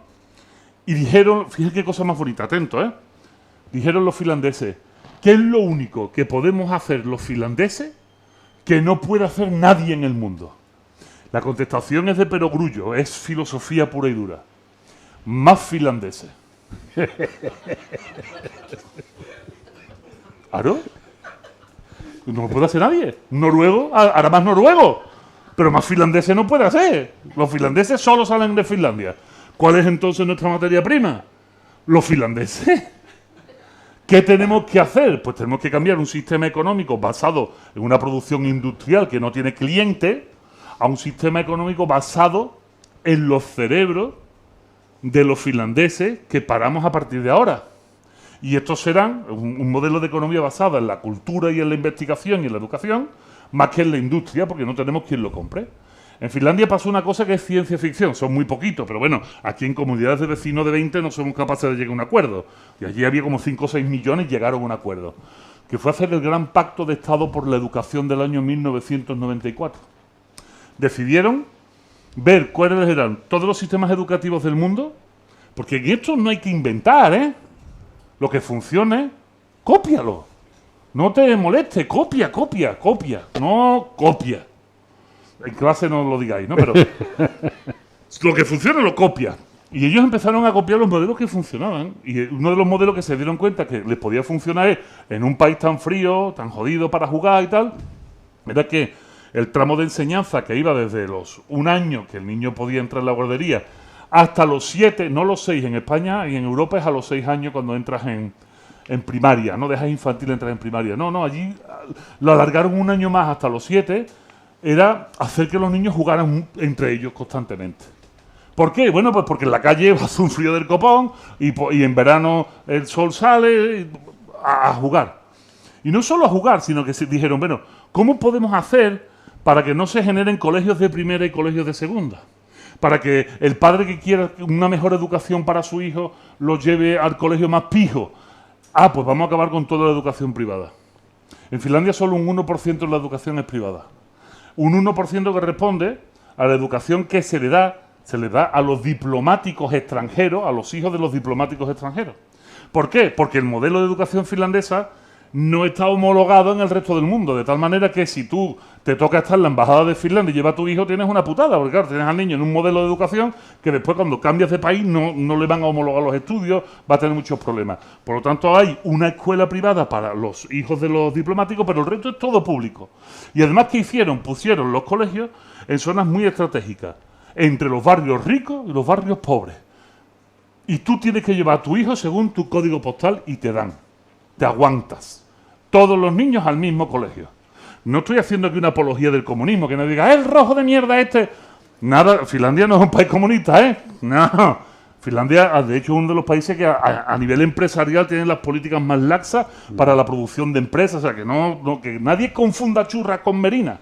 Porque es muy fácil irte por la tangente porque ves al niño con los pendientes y no sé qué. No. A mí me gusta comer bien, No. ¿Qué sucede con Finlandia en este aspecto? Que hicieron ciertas cosas que entendieron que era lo mejor, pero lo mejor que hicieron fue prohibir por ley que cualquier político metiera las manos en el sistema educativo una vez que este sistema empezó a andar. ¿Se ha cumplido? No tanto. Ahora mismo sí están teniendo problemas porque también los finlandeses han dejado de participar en lo público, creen que viven en el mejor país del mundo y entonces está pasando lo que pasa, que cuando descuidas el jardín salen las malas hierbas, ¿de acuerdo? Sin embargo, Finlandia todavía a día de hoy es el único país del mundo que puede tener el honor, según la ONU, no Instagram, sino la ONU, de ser el país más feliz del mundo por 7 años consecutivos. O sea que el estudio norteamericano tenía razón. Claro, ¿cómo se mide la felicidad? Pues hay muchos factores para medir la felicidad. que es las cuestiones del bienestar. ¿Vives bien en tu sociedad? ¿Te sientes cómodo en tu sociedad? ¿Confías en tu sociedad? ¿Confías en tus instituciones? ¿Ves que tienen futuro tus hijos? ¿Ves que tu vejez está asegurada y en buenas condiciones? Y sí. ¿Y es un país frío y que no hablan? Pues sí. Hay una tasa altísima de personas de más de 60 años que viven solos. De suicidio no. Hay un mito urbano con el tema del suicidio. No. El récord del suicidio lo tiene en Japón, pero sobremanera. Los grandes problemas de Finlandia los arrastran de los años 70. Sí, era el suicidio, el machismo y el alcoholismo. Bueno, pues estos tres rubros en Finlandia han bajado muchísimo a nivel de cualquier otro país europeo. Ya no hay esas tasas de suicidio. De hecho, el problema del suicidio lo tenemos aquí. Aquí, y en el libro está puesto. En España ahora mismo el suicidio infantil y juvenil es la primera causa de muerte en esta franja de edad. Igual que en Argentina, igual que en otros tantos países. ¿Por qué? Pues porque lejos de este modelo finlandés de que los niños jueguen, se conozcan, no hay bullying, ¿eh? En Finlandia desarrollaron el método Kiva, que es un método por el cual, si te lo conoces, ¿verdad, Javi? Es un método por el cual no se actúa contra el acosador directamente, no se culpabiliza al acosador, sino que es el grupo entero el que protege al acosado. Claro, es que se conocen desde chicos. Es que el tránsito desde infantil, de infantil, primaria y secundaria, es el mismo grupo. Hasta en el instituto están todos juntos y ya se separan cuando se van a la universidad. Por lo tanto, son grupos absolutamente cohesionados y si hay algún listo que quiera ir de chulito, es el resto del grupo el que dice, ¿qué dice, loco? Claro. ¿Tú cómo te vas a meter con este? Es que es gordo, es nuestro gordo. Tú con mi gordo no te metas, ¿de acuerdo? Esto es algo que os suena, ¿verdad? Porque esto lo hemos vivido de chicos. Y en nuestras pandillas en la calle lo hemos hecho. Y hemos protegido al débil. Y en el instituto había algunos que decían, oye, si vienen a pegarte, tú entras en mi clase, que yo salgo contigo, yo te ayudo. Y salía medio instituto fuera porque el chungo de él iba a pegarla no sé qué. Es que ya lo hemos vivido. Pero hubo un momento en el que esto desapareció. Desapareció por una cuestión sociopolítica. No me voy a meter en ese tema ahora mismo, porque ya llevo hablando una hora, aunque no se hayan dado cuenta, y tú sí te has dado cuenta. Llevo hablando una hora, lo he puesto interesante, pero lo desvelo en la segunda parte de mi libro. Así que se lo leen y ya está. Así que un poco quiero explicar, este es el recorrido que os quería hacer, ¿no? Un poco que entendáis de dónde viene este rum mío, esta preocupación, y es muy fácil de entender. ¿Por qué escribo realmente esto? Está al final del libro, lo voy a leer, ¿vale? Están los agradecimientos. El último agradecimiento de este libro es el sentido de este libro. Y por supuesto agradezco a Susana Martínez Reséndiz, mi compañera de vida y madre de mis hijas, Lara e Inés, razón primera por la que he escrito este libro. Igual que Aristóteles escribe la ética a su hijo Nicómaco, yo escribo este libro no para mis hijas, sino para que el entorno en el que mis hijas, que tienen 5 años, son mellizas, tienen 5 años, el entorno en el que se están criando cambie, que cambie. Que los niños puedan jugar en la calle los unos con los otros, que puedan entrar en casa de los vecinos, que puedan ir solos al colegio en grupo como íbamos todos nosotros, y más que ahora no hay yonki ni hay problema. Que se aprovechen de un modelo social en el que vivimos con garantía de seguridad y de que la gente pues está pendiente de que no llegue un asqueroso a hacer ninguna tontería. Que tengan una posibilidad de futuro que nosotros hemos cercenado para los más jóvenes, porque a mí me da mucho coraje que a ustedes os llamen generación de cristal. ¿Sabéis por qué? Porque los que os llaman generación de cristal somos nosotros. Yo tengo 48 años, aparento 20, 21, pero ya tengo 48. Me da mucho coraje que gente que como yo, que puede ser tu padre, te critique, os llame generación de cristal, que no aguantáis nada, que siempre estáis pidiendo cosas, que no entendéis los sacrificios de la vida, cuando el problema de que, si es que es un problema, de que seáis como sois, es nuestro. Porque nosotros somos los que no os hemos permitido jugar en la calle porque nos han dado miedo los vecinos. Porque nosotros somos los que hemos mantenido en casa encerrada y os hemos puesto una mierda de teléfono en las manos. Porque esa mierda de teléfono nos daba un poquito de libertad. Ay, qué gusto, que como la niña no va a la calle porque la calle es muy peligrosa, le pongo un teléfono y por lo menos me deja tranquila. Y ahora resulta que de esos polvos estos lodos. Os estamos poniendo encima de los hombros la obligación de arreglar los males de un mundo que hemos jodido nosotros y no hemos sabido arreglar, Porque no hemos arreglado el cambio climático, porque cada vez hay más diferencias norte y sur, porque la política en España es una puta mierda igual que en otros muchos países. Os estamos echando la responsabilidad a vosotros, pero no os hemos dado las herramientas necesarias para poder afrontarlo debidamente. ¿Qué es qué? Pensamiento crítico. Haber jugado desde chicas en la calle, a conoceros los unos a los otros, conocer realmente vuestro entorno y casas que piensen diferente a la vuestra y que podáis elegir y que podáis ver qué es lo mejor, si lo vuestro o lo de los demás. Que seáis capaces de trabajar en equipo. A ver, ¿quién es profe? Ya está. ¿Qué sucede? Vamos a hacer un trabajo en equipo. Y tú sabes, mientras lo estás diciendo, te sale de la boca, se te está llenando la lengua de sal. Porque sabes que no es verdad. Es un equipo. Claro, ¿cómo van a jugar en equipo, a trabajar en equipo si no han jugado en equipo en su vida? No son capaces, no tienen esa capacidad. Y además les decían, pues venga, tú y tú, y ponemos a tres a hacer el trabajo. Y se miran como, mierda. Y dice uno, así rápido, saliendo por el pasillo, yo lo busco en internet, yo hago el PowerPoint, yo lo presento. Eso es lo que han trabajado en equipo. Se van a su casa, el que lo busca en internet se mete, lo descarga todo en un Word. Ni se molesta en leerlo. Ni se molesta. La Wikipedia, de aquí mismo. No sé, de aquí mismo. Está lleno de rojo así. Uy, eso de rojo que aparece debajo de las letritas, ¿qué es? No sé, será lo importante. Es un chiste que solo sabemos los que usamos el Word, ¿eh? Será lo importante. Déjalo, no lo cambie. ¿Lo has leído? No, será lo importante. Lo metes en el Word, en un pendrive, o lo mandas por correo electrónico, le cae al otro que hace el PowerPoint. Y hace el mismo PowerPoint que hace desde que tiene ordenador. Y lo único que hace es cámbiate esto, ponete esto, cámbiate esto, ponete esto. Y las líneas siguen en rojo. Es que es lo importante. Hay que dejarlo puesto. Y ahora llega el día, se lo manda al que lo tiene que leer, y el que lo tiene que leer llega con el pendrive en la mano. ¿Y te lo has leído? ¿Para qué? Si tú lo habrás leído, ¿no? Tú que lo has bajado. No, yo no. Bueno, tú que lo has pasado en el PowerPoint. No, yo no. Bueno, pues a ver qué sale. Todavía es peor, porque es un grupo de 3, porque cuando hay un grupo de 4 hay uno que no hace nada. No hace un carajo. Pero exige estar ahí. Yo. Y claro, presenta el trabajo y el profesor mira con cara de Dios mío, ¿por qué me has abandonado? Estos son los que nos tienen que salvar de la mierda de mundo en el que estamos. Esto es una generación de cristal. Pues no. No. ¿Hay problemas? Claro que hay problemas. Muchísimos. ¿Se pueden arreglar? No lo sé. Esa es la otra pata del banco, ¿eh? Pero lo que sí se puede arreglar, perdónenme que os joda la vida, lo que sí se puede arreglar son los niños. Eso sí los podemos arreglar. Todavía estamos a tiempo de no joderles la vida. Todavía estamos a tiempo. Los niños, ahí sí podemos. Ustedes ya están más jodidas. Lo siento. Así pasa. Ya va a depender de vuestra voluntad, no de nuestra acción. Pero hemos potenciado en vosotros el espíritu volente, hemos potenciado en vosotros esa autonomía de pensamiento. Autonomó significa dirigirse a uno mismo, ser capaz de dirigirte a uno mismo. Lo hemos potenciado.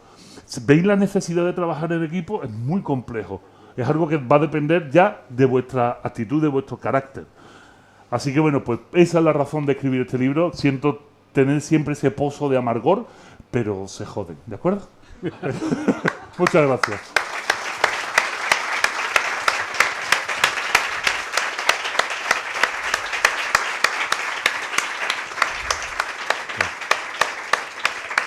Mucho aguantado, mi amigo. Ya que te has dirigido a la generación de claro, cristal. Claro. Ha sido pura provocación, que lo sepáis. La de cristal es que hoy comenzamos una cosa.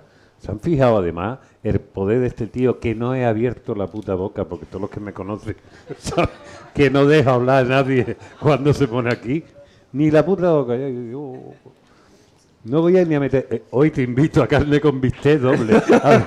Está clarísimo. Espérate que ahora te voy a pasar para que hables. Pero es que hoy inauguramos, por primera vez después de una cierta insistencia, una cosa para que un poco para cambiar, digamos, el ratio de edad que tenemos aquí, ¿no? Vaya a parecer que esto de los libros es solamente una cosa de gente que nació como muy tarde en los años 80, ¿no? Entonces, a estas 3 chicas que son Esperanza,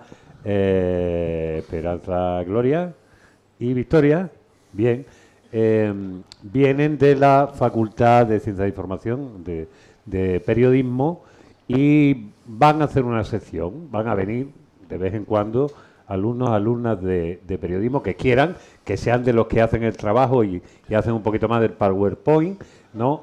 Y van a hacer sus preguntas y todo eso. Entonces, todavía no sabemos cómo llamar esta sección, pero puede ser Cristal de Proteo. Venga, Cristal de Proteo, venga, ya que soy generación de cristal.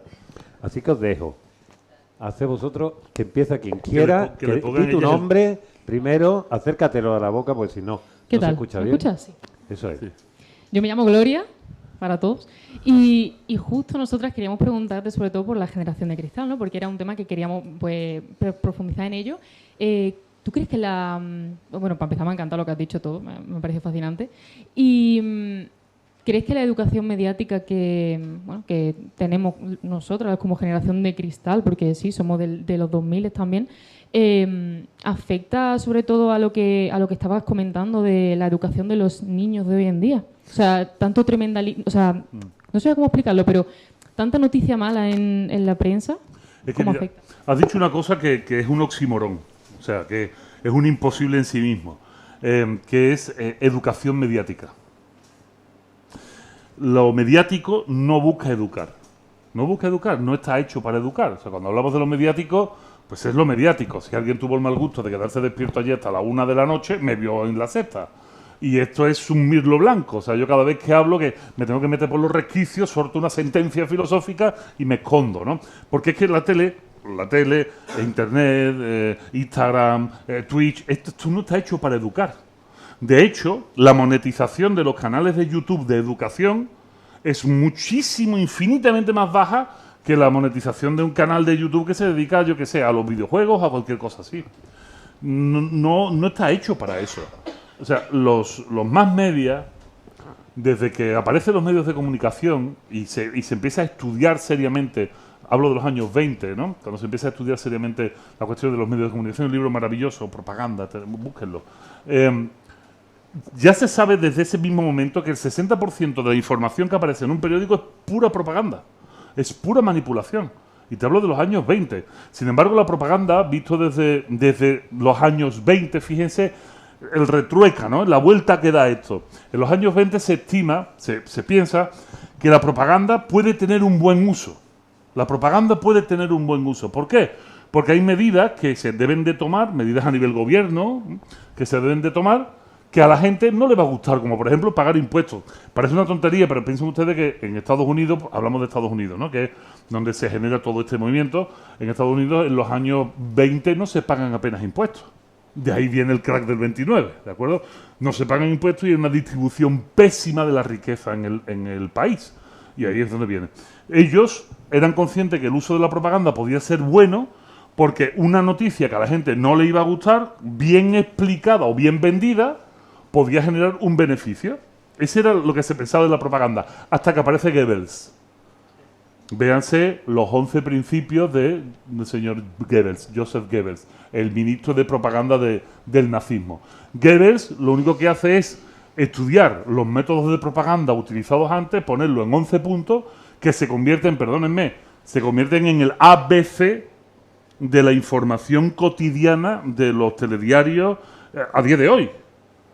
En La Sexta, en Conspiranoico, lo he intentado, pero no me deja mucho. Pero cada vez que sale una noticia, busco el principio de Goebbels que explica cómo esa noticia está funcionando o esa argumentación está funcionando. Y esto es diario. Diario estamos sometidos. Los medios de comunicación, por tanto, y los más medios no están hechos para educar. Lo que está hecho para educar son básicamente 3 esferas. La esfera de la educación formal, que sería la última. La primera esfera es la esfera de la familia. Ahí es donde se educa fundamentalmente en valores, porque los valores no se dicen. Los valores se hacen. Esto es muy importante, ¿eh? Yo hablo con padres que me dicen, no, yo educo a mi hijo en valores. Yo le digo lo que tiene que hacer. Digo, eso es mentira, es una cagada muy gorda. Eso no vale para nada. Tú tienes una fiesta de Navidad, viene toda la familia, te portas muy bien, se va tu cuñado y le dice a tu mujer, no vayas a ser gilipollas a tu hermano, que no sé qué. Y tú le dices a tu hijo, tú no hables mal de la gente, pero tu hijo te está viendo. Sí. Con lo que tú digas no vale, vale lo que tú haces, ¿no? Esa es la educación en valores que se debería de recibir en las casas. Después está el ámbito de lo social, fundamentalmente el ámbito del barrio, o lo que daríamos ante la tribu, los amigos, ¿no? El ámbito social, y después el ámbito educativo. O sea, son las tres esferas, y hay una cuarta ahora que es lo mediático. Esto no educa, esto entretiene o adoctrina. Son las dos funciones que tiene. Tú tienes TikTok y el TikTok no está hecho para enseñarte nada, está hecho para entretenerte. Entonces, claro, ¿qué es lo que sucede? Pues que hemos descubierto que podemos hacer parecer que estamos educando, o estamos enseñando, o estamos informando, entreteniendo, que es el famoso fenómeno que ustedes habéis estudiado en la facultad de la infoxicación. Es intoxicar de información. A ver, según un estudio del Mundo, al día, los que tenemos un teléfono en la mano, recibimos 80.000 bombardeos visual. 80.000 bombardeos visuales al día. Esto es imposible, ningún cerebro lo aguanta. Ningún cerebro lo aguanta. Entonces, ¿qué es lo que está sucediendo? Que los problemas de las nuevas generaciones de los niños que están expuestos a este tipo de aparatos, que se los hemos puesto en las manos, porque en muchos casos la propia escuela los legitima. Si tú te gastas el dinero en una escuela muy pija para llevar a tu hijo que sea mejor que los demás, y lo primero que te hacen es obligarte a comprar un iPad que vale 1.500 euros, es que eso es muy bueno. Pues vamos a dejar que el niño esté con el iPad. A los 9 años está viendo porno y no vea cómo lo flipa el niño, ¿no? Sí. Y otras cosas. ¿Qué sucede? Que al final esto lo que se está haciendo es un daño biológico, un daño orgánico.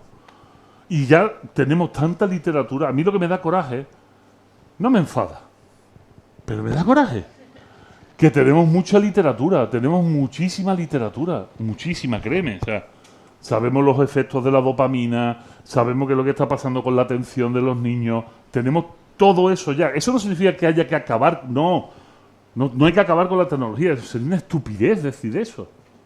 Pero ya que ahora ya tenemos la información, vamos a arreglarla, vamos a regularla. Eso todavía estamos a años luz. La ley, el proyecto que no es ni de ley, el proyecto de principio que acaban de sacar hace 5 días, 4 días en el Parlamento, que están debatiendo, es para intentar convencer a Instagram de que cuando tú estés pasando el dedo no reproduzca los vídeos. Por favor, Instagram le suda los huevos todo eso. Instagram es una empresa que cotiza en Nasdaq en Estados Unidos. Tú ya le puedes decir ti a Instagram. Igual que, no, es que las redes sociales no son tan malas. Bueno, pero es que el acceso a Internet ilimitado a ciertas edades también trae problemas. Entonces, lo que... No me has preguntado eso, pero creo que te da el marco de la respuesta, ¿no? Creo que ya va llegando el momento de empezar a regular esto. Pero esto no es que nadie se asuste. O sea, a ver, ¿se acuerdan hace 15 años? Se prohíbe fumar en los bares. ¿Se acuerdan los idiotas aquellos que salieron? Vamos a montar una asociación y no sé qué, y vamos en contra del gobierno. Hoy en día se sabe que gracias a eso y a un cambio de conducta y que el tabaco está carísimo, que fumas caviar casi, ¿sabes?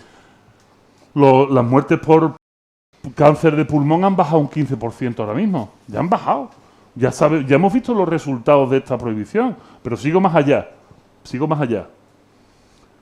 A principios del siglo XX, los coches circulaban sin ningún problema. Los podías coger con cualquier edad y montarte. No se sabía si íbamos a tener el volante a la derecha, a la izquierda. Había un coche con el volante en el centro. Había coches sin volante y con palanca. Había coches de 3 ruedas, de 4 ruedas, había coches eléctricos y coches de gasolina. Al principio del siglo XX ya había coches eléctricos, ¿eh? Y podías conducir por donde te diera la gana y hacer lo que te diera la gana. Y durante unos años esto fue así. Incluso la mujer de Mercedes-Benz, del señor Benz, cuenta la leyenda que se montó en el coche sin haberse montado en su vida, hizo un camino de 30 kilómetros, que ello fue una revolución. ¿Cómo se atrevió la señora con las enaguas y el refajo a montarse en el coche, ¿no? ¿Qué pasa? Que a medida que empezamos a tener más coches, y vemos que esta tecnología es fantástica, pero que hay accidentes de tráfico, que hay muertos, que hay problemas, tenemos que empezar a legislarlo. Hoy en día, a nadie se asusta si le digo, ¿ya tienes 18 años? Sí. Entonces puedes hacer tu examen de conducir, te sacas tu carnet y empiezas a conducir. Nadie se asusta, nadie... ¡Ay! ¿Y no puedo con 14? Nadie se asusta, nadie... Bueno, pues lo mismo puede pasar con este tipo de tecnología. Oye, ¿somos capaces los padres de enseñar a nuestros hijos a usarlo? No. ¿Por qué? Pues no tenemos tiempo. Porque estamos reventados, porque tenemos que trabajar un montón, porque créeme que yo conozco al tejido. No nos vamos a poner a aprender. Prefiero que alguien lo prohíba y decirle al niño, no te lo puedo dar porque está prohibido. yo sé que esto que estoy diciendo parece una gilipollez muy básica, ¿eh? Pero cada vez que hablo con padres de alumnos, asociaciones de padres de alumnos, están muchísimos deseando de que sea otro el que prohíba el teléfono para no dárselo a su hijo. Bueno, pues va a llegar el momento en el que esto suceda. Cuando ya nos quitemos la careta, suceda, porque nos estamos dando cuenta que los niños se están volviendo tontos. Y de hecho está en el libro, ¿eh? El dato duro está en el libro. La caída del cociente intelectual está, la referencia a Michel Desmourguet está, o sea, todo eso está ahí.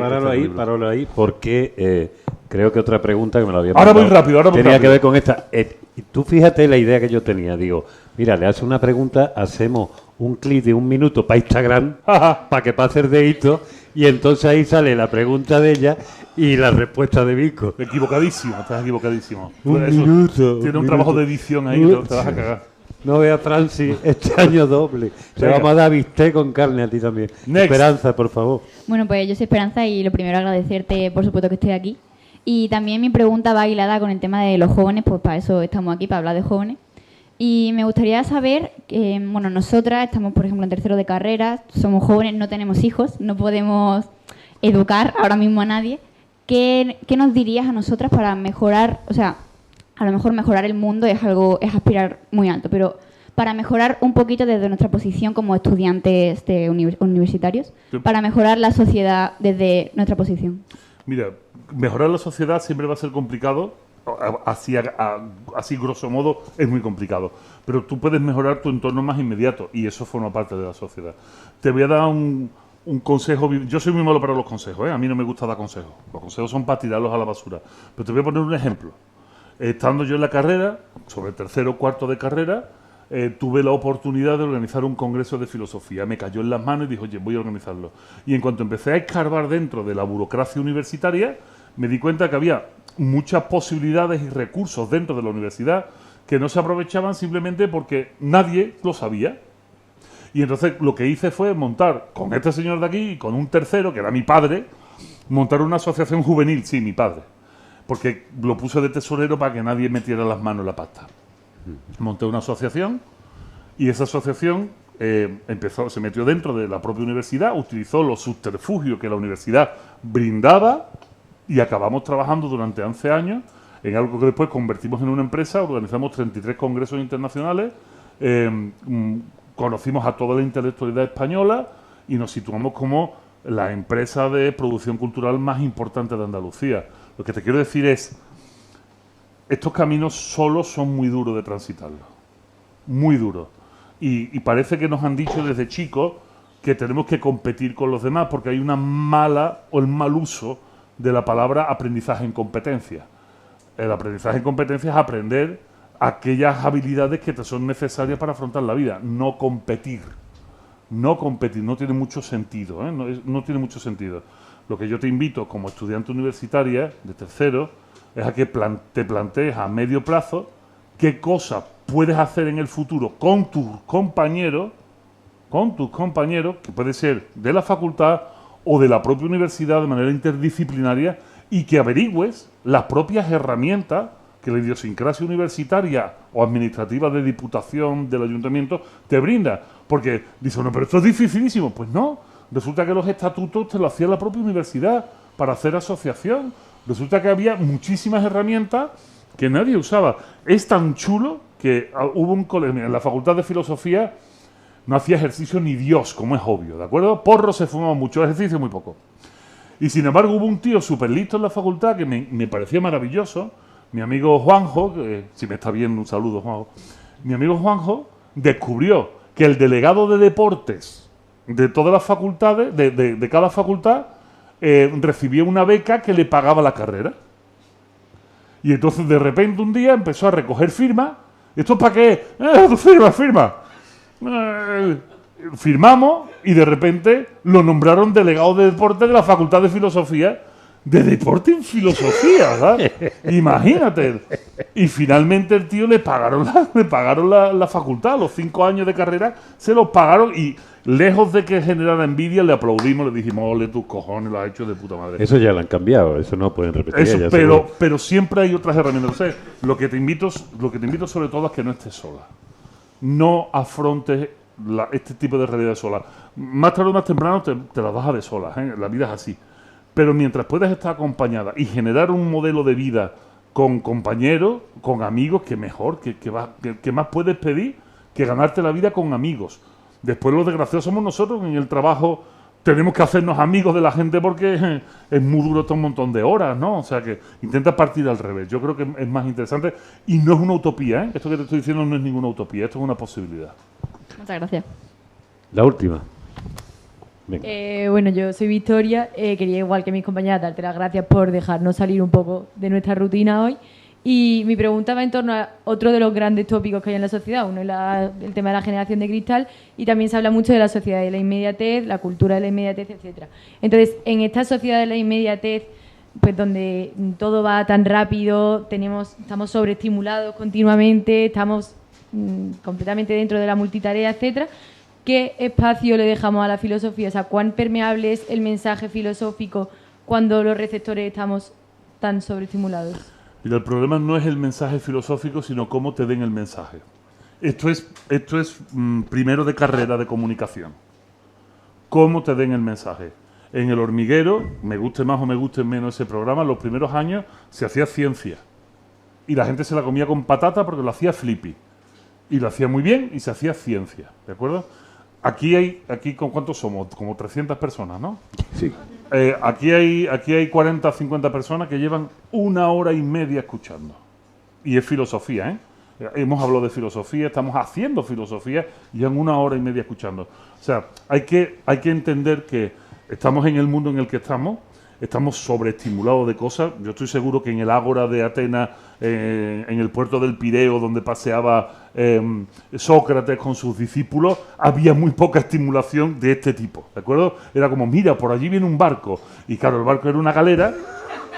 ¿Sabes? Imagínate. Mañana llega. Mira, ahí viene. Vamos a esperar a que llegue, ¿no? Venga. Y te puedes dar, imagínate, viendo la galera y los cabrones ahí remando. No había esa inmediatez, no existía, ¿no? No había esta sobreestimulación que ahora hay. Pero si utilizamos, y esto es pura manipulación y pura ética de la comunicación, si utilizamos las fórmulas que funcionan, el mensaje se puede dar de manera maravillosa. Y la filosofía tiene cabida siempre y cuando responda a las necesidades que tiene la gente. Y las necesidades son las mismas hoy que hace 3000 años. ¿Quién soy yo? ¿Qué hago aquí? ¿Qué me cabe esperar? O sea, esas son. ¿Voy a estar solo? ¿Qué es la muerte? De hecho, hoy en día, preguntas que estaban superadas por la filosofía de hace 2500 años han vuelto. Y han vuelto porque que están ahí, siempre van a estar ahí. Hoy me sorprende cuando veo a algunos youtubers de la filosofía haciéndose preguntas sobre Dios. Y yo decía, tipo, si esto está súper superado, ¿no? No, pues han vuelto a salir. ¿Y han vuelto a salir por qué? Bueno, pues porque como se ha jugado a no educar, sino a infoxicar, al final las dudas que se habían solventado hace 2000 años, o 500 o 100, han vuelto a aparecer porque no se le han dado la contestación adecuada. Y la contestación está en los libros. Ahora tenemos que adaptarnos. Eso no significa bastardear. Hay una cosa súper importante: la divulgación, la comunicación, como en mi estilo, este estilo comunicativo, está de puta madre. Te voy a contar una anécdota y ya cierro con esto, que os atañe a todo. Y además a Málaga. Fíjate qué casualidad. Yo estuve 1 año y medio con Manu Sánchez en Canal Sur 2 haciendo Colgados con Manu. Toda la semana aparecía ya el filósofo y contaba que si no sé quién, que si Sócrates, que si los cínicos, que si Epicuro. Yo contaba cosas de filosofía y lo traía a la realidad, ¿no? Explicaba el paso del mito al logos y decía, esto no se ha conseguido porque sigue existiendo los horóscopos. Y hacíamos una parodia de los horóscopos, hacíamos cosas de ese estilo, eran muy saladas, muy divertidas. Durante el primer periodo, yo empecé en media temporada, la Facultad de Filosofía de Sevilla, sobre todo una rama, alguien del Opus Dei por aquí, una rama muy dura que era de la del Opus Dei en aquel momento, empezó a recolectar firmas en la universidad para sacarme de Canal Sur. Porque decían que cómo yo iba a representar la filosofía con este aspecto y lo guapo que soy, ¿no? No, los filósofos tienen que ser eso, canijos, flacos, feos, ¿no? No un tío guapo y lozano como yo. Esto había que quitarlo. Es verdad. Lo de feo te lo podía haber ahorrado. Forma parte del discurso, lo siento, forma parte del show. Y esto sucedió de verdad. Se lo dije a Manu Sánchez, claro, Manu se meaba de la risa. Entonces dijo en antena, a ver, lo que están recogiendo firmas para quitar a este cabrón de aquí. Mándenme la firma que van a ver lo que hago yo con ella, ¿no? Ya te puedes imaginar. A donde voy, después de 1 año y medio, entramos en periodo de vacaciones y en el mes de septiembre recibo una llamada de Manolo Barrio. Manolo Barrio en aquel momento era el decano de la Facultad de Filosofía de Sevilla. Y me dice, Vico, te llamo para felicitarte. Y yo dije, sea lo que sea, yo no tengo nada que ver. O sea, no sé de qué me estás hablando. Y dice, no, sí. Sí tienes que ver, dice, porque acaba de subir la matrícula en la Facultad de Filosofía de Sevilla casi un 60%. No es difícil. Teniendo en cuenta que se matriculaban 40, se matriculan 30 más, ya lo tienes, ¿no? O sea, dice, hemos subido un 60. Yo le dije, tío, yo no tengo nada que ver con eso. O sea, a mí no me echen la culpa. Dice, no, sí tienes mucho que ver, porque las únicas ciudades donde hay Facultad de Filosofía en Andalucía es Sevilla, Málaga y Granada. Y en las 3 ha subido casi un 60%. Mientras que en el resto de España ha bajado. Aquí ha subido porque estás haciendo divulgación de la filosofía en la tele. ¿Sabes? Fíjate, como no importa que el mensaje pueda estar lleno de humor o con muchas técnicas, yo estoy utilizando técnicas de comunicación constantemente, hago chistes, os llamo la atención, os miro, no está os señalo. manipulando Totalmente, mente, claro que os todo. estoy manipulando, Sí. pero con un fin. Y el fin es buscar un poco la felicidad y la convivencia. Entonces, claro que sí que se puede hacer. Y hay espacio para la filosofía si aprendemos las técnicas. Lo que no tiene sentido es que queramos hablar de filosofía para jóvenes y llega que un señor aburrido, muermo, con una chaqueta y porque no sé qué. No. Las rocas metamórficas, no, eso no. Eso no puede funcionar. Hoy en día nunca funcionó, pero era lo que había. Ahora tenemos herramientas, los profesores, los que nos dedicamos a esto, si queremos divulgar y atraer, tenemos que conocerlas, ¿no? Bueno, yo ahora daría ninguna de mis preguntas ha funcionado, te daría la palabra. Todo esto ya lo podemos hacer fuera de cámara. Lo siento, YouTube, os vaya a quedar con las ganas, invitarlo a vuestras ciudades. Tenéis todavía que lo firmen los libros y toda esta historia. Estas criaturas que trabajan aquí, entre ellas mi señora se quiere ir, después me mira malamente, porque yo no tengo ni horario ni esas cosas, pero ella me mira malamente. Hoy tú la vas a convencer porque va a cenar contigo carne con carne. Entonces, simplemente daros las gracias, deciros también que mañana, vamos a aprovechar, mañana tenemos a las 12 de la mañana también la presentación de un libro de un fotógrafo, un neurocirujano que es fotógrafo, que al igual que tú, tú ya salió de un cáncer, que tuvo un melanoma y se vino a España aquí a curárselo. Aquí se lo curaban, allí en México era una cosa complicada, para que valoremos lo nuestro. Y que presentamos un libro que se llama El color de la calle. Y El color de la calle son una serie de fotografías sobre el centro de Málaga y sus personajes. Un poco esas fotografías que nos enseñan exactamente en qué nos estamos convirtiendo, y a veces con la prisa no nos damos cuenta de ello. Vendrá también Justo Navarro a acompañarle, como saben, uno de los grandes escritores españoles vivos y director del CAL, del Centro Andaluz de las Letras. Y yo nada más, darle a ustedes muchísimas gracias porque hayan venido y pedirles de nuevo un fortísimo aplauso para el gran Vico. Gracias, querido. Gracias.